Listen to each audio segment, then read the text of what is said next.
معزز سامعین و مشاہدین،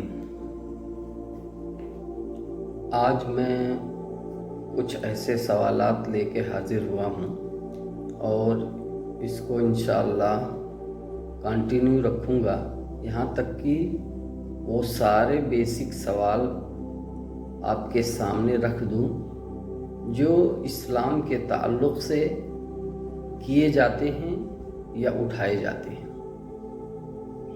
تو آج کے ویڈیو میں کچھ بنیادی سوال جس کا جواب ہم اور آپ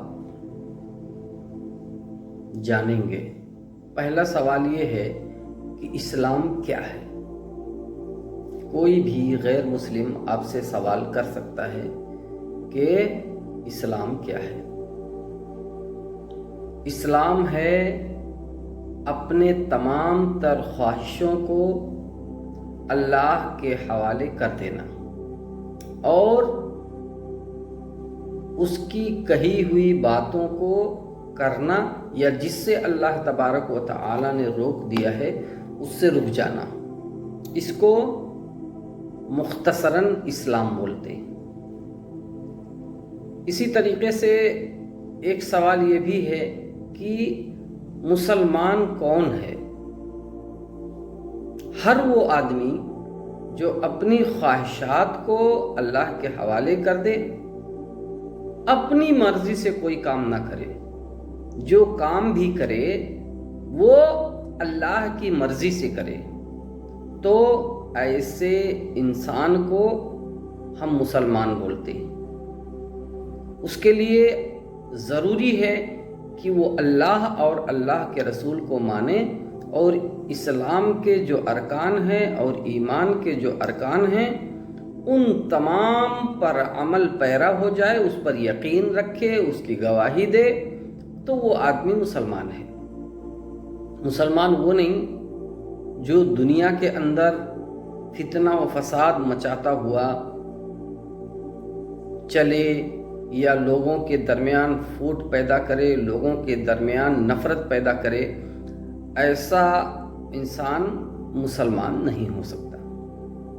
تیسرا سوال جو ہمارے ذہن میں آتا ہے اور جو غیر مسلم لوگ سوال کرتے ہیں کہ مسلمان صرف ایک اللہ کی عبادت کیوں کرتا ہے؟ کیونکہ ہم کو پیدا کرنے والا، ہم کو روزی دینے والا اور ہمیں یہ زندگی دینے والا، ہمارے تمام کاموں کا مالک اللہ ہے۔ اسی نے ہم کو یہ دو آنکھیں دی جس سے ہم دیکھتے ہیں، یہ زبان دی جس سے ہم بات کرتے ہیں اور جس سے اپنے ما فی الضمیر کو دوسرے کو سمجھا سکتے ہیں، ماں باپ دیے، یہ کائنات بنائی ہمارے لیے، ساری چیزیں جس نے دی ہیں، کیا شکرانے کے طور پر ہم اس کی عبادت نہ کریں؟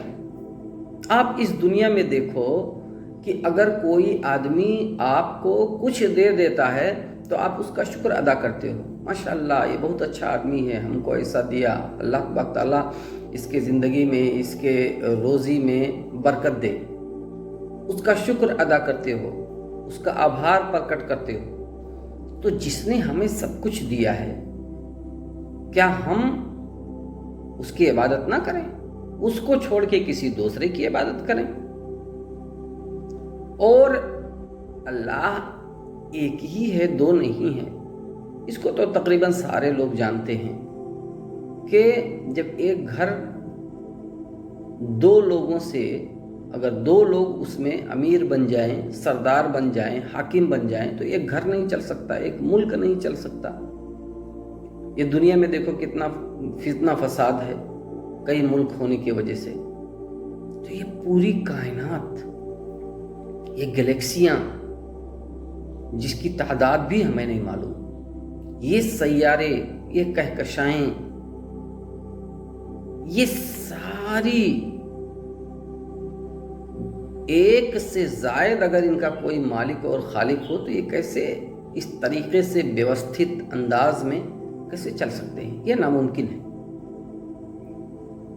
وفی انفسکم